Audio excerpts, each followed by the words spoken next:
झारखंड में इन दिनों जो घटनाएं घट रही हैं वो एक संयोग है या फिर हम इसे एक राजनीतिक प्रयोग का नाम दे सकते हैं। जी हाँ, नमस्कार, मैं हूं प्रशांत वर्मा और मैं बात कर रहा हूं इन दिनों झारखंड में जो नामांकन की प्रक्रियाएं चल रही है और उन प्रक्रियाओं में जो आप लोग लगातार देख रहे हैं कि एक विशेष संगठन के जितने भी प्रत्याशी हैं, जितने भी उम्मीदवार हैं, उन लोगों को बड़ी ही कानूनी प्रक्रिया और पेच के तहत उन लोगों को बिल्कुल गिरफ्त में लिया जा रहा है। तो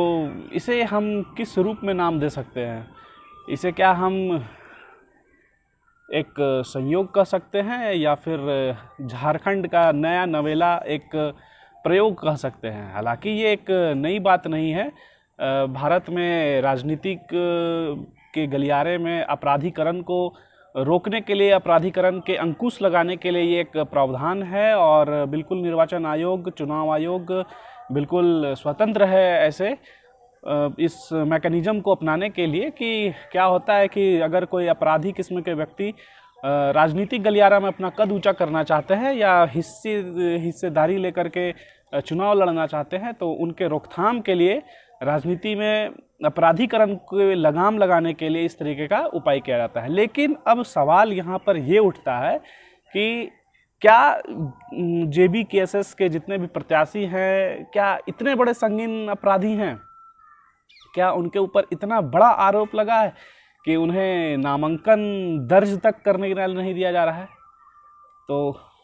बाद बाकी आप लोग इस कमेंट बॉक्स में ज़रूर अपना राय ज़रूर दें और आप लोग उसमें एक जगह भी ज़रूर लिखें कि आप लोग हमारा ये वीडियो कहाँ से देख रहे हैं और आप लोग का क्या विचार है, ताकि हमें भी ये बात का पता चल पाए कि इन प्रत्याशियों के प्रति आप लोगों के दिल में और मन में क्या कौतूहल हो रहा है, क्या विचार आ रहा है, ताकि आगे के विश्लेषण में हम लोग इन बिंदुओं पर ध्यान देंगे। अब जहाँ तक हम लोग बात कर रहे हैं, क्योंकि आज रांची में देवेंद्र नाथ महतो का नामांकन का कार्यक्रम था और जैसा कि वो सुनियोजित तरीके से बिल्कुल अपने समय पर अपने समर्थकों के साथ रांची में वो नामांकन दर्ज करने गए थे, लेकिन उन्हें नामांकन दर्ज करने नहीं दिया गया क्योंकि वहाँ पर पुलिस पहले से ही तैनात थी उनकी गिरफ्तारी को लेकर के। और जैसा कि हर बार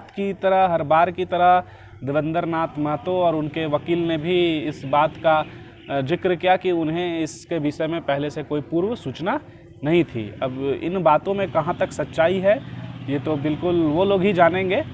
लेकिन एक बात सामने में जो आ रहा है खुल के कि अगर उनको इस तरीके से रोका गया है तो कहीं ना कहीं एक तरीके से हम लोग कह सकते हैं कि लोकतांत्रिक तरीका नहीं है। कम से कम उन्हें नामांकन दर्ज करने देना चाहिए था और उसके बाद, क्योंकि वो एक परिसर में थे, ऐसा नहीं था कि जयराम महतो की तरह नामांकन करके आए और वो रैली को संबोधित करने जा रहे थे और फिर वहाँ चकमा दे करके स्किप कर जाना, वहाँ से निकल जाना, ऐसे कोई घटना नहीं थी। खैर कोई बात नहीं, अगर पुलिस प्रशासन ने उन्हें क्योंकि जयराम महतो वाली घटना से सचेत होकर के पुलिस ने उन्हें इस तरीके का मौका और अवसर नहीं दिया, कोई बात नहीं, लेकिन अब उनके पास क्या रास्ता निकल सकता है? तो बिल्कुल अगर पुलिस उन्हें अरेस्ट करके ले के गई है और अगर उन्हें चालान होकर के बिल्कुल अगर जेल भी हो जाता है तो एक प्रक्रिया के तहत, क्योंकि अगर वो लोग न्यायालय में अपील करते हैं तो बिल्कुल वहाँ से उनको एक रियायत मिलना चाहिए कि आप लोग कम से कम नॉमिनेशन कर सकते हैं और जेल के भीतर में रहकर ही वो सारी प्रक्रियाएं और सारी अहर्तताएं को वो पूरा करेंगे और आगे उन्हें एक अवसर मिलना चाहिए। अब न्यायालय का जो निर्णय होगा वो सर्वमान्य होगा और उसके सामने तो भाई कोई कुछ कह नहीं सकता है, किसी की भी कुछ मंशा चलने वाली नहीं है। लेकिन ये जो सब घटना घट रहा है ये किसी एक संगठन के प्रत्याशियों को टारगेट करके घट रहा है या इसके पीछे कुछ और बात है? अगर मैं इसे एक प्रयोग कहूँ तो कहीं से गलत नहीं होगा इसे एक प्रयोग कहने का, क्योंकि जब देखा जा रहा है, क्योंकि संगठन में शुरुआत के समय से ही ये लोग उनके साथ थे और अलग अलग थाना में इन लोगों के खिलाफ अलग अलग प्राथमिकी दर्ज भी कराई गई है। लेकिन बात एक जगह सा नोटिस करने की है, क्योंकि एक तरफ जयराम महतो तो वहीं दूसरी तरफ देवेंद्र नाथ महतो, तो क्या हम लोग इसको एक कड़ी एक दृष्टिकोण से ये भी देख सकते हैं? वहीं जेबी केसेस या JLKLM के ही एक प्रत्याशी हैं संजय मेहता जी, जो हजारीबाग से प्रत्याशी के रूप में हैं। बिल्कुल तरीके से उन्हें नामांकन दर्ज करने का एक मौका मिला, अवसर मिला, लेकिन कहीं ना कहीं इन दोनों क्या कड़ी एक दूसरे से जुड़ रहा है और इन लोगों में किंतु परंतु का समस्या लग गया है। तो क्या इसे एक दृष्टिकोण से भी लोग ऐसा देख रहे हैं और आरोप भी लगा रहे हैं कि महतो कैंडिडेट को एक तरीके से टारगेट किया जा रहा है, और इसके पीछे कोई और नहीं बल्कि प्रदेश में मौजूद राजनीतिक दल और बड़े बड़े जो दिग्गज नेता कहे जाते हैं, उन लोगों पर लोगों का ऐसा आरोप लग रहा है। लेकिन वहीं ये पार्टियां ठिकरा फोड़ दे रही हैं किसी इंटरव्यू में या अपना एक ऐसा सफाई दे करके कि भाई प्रदेश की सरकार कुछ और है और आरोप बिल्कुल गलत लग रहा है, और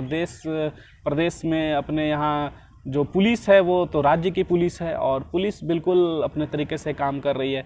तो ये कुछ क्रोनोलॉजी को बिल्कुल समझना होगा और इसे एक अलग दिशा देने का भरपूर प्रयास किया जा रहा है। और मज़े की बात तो ये हो गई है कि पूरे झारखंड की राजनीति इन दिनों बहुत दिलचस्प हो गई है। तो आज के इस वीडियो में हम लोग बस यही चर्चा परिचर्चा कर रहे थे, क्योंकि आप लोग जानते हैं कि राजनीतिक मुद्दों में, देश के अलग अलग मुद्दों में भाई यहाँ पर चर्चाएँ होती है। और अगर आप लोगों को कोई और लग रहा है ऐसा विषय कि जिस पर हम लोगों को चर्चा परिचर्चा करना चाहिए, तो बिल्कुल आप लोग इस कमेंट बॉक्स में कमेंट कर सकते हैं। हम लोग उस विषय पर जरूर चर्चाएं करेंगे। बाकी हमारे साथ बने रहने के लिए बहुत बहुत धन्यवाद। जय हिंद, वंदे मातरम।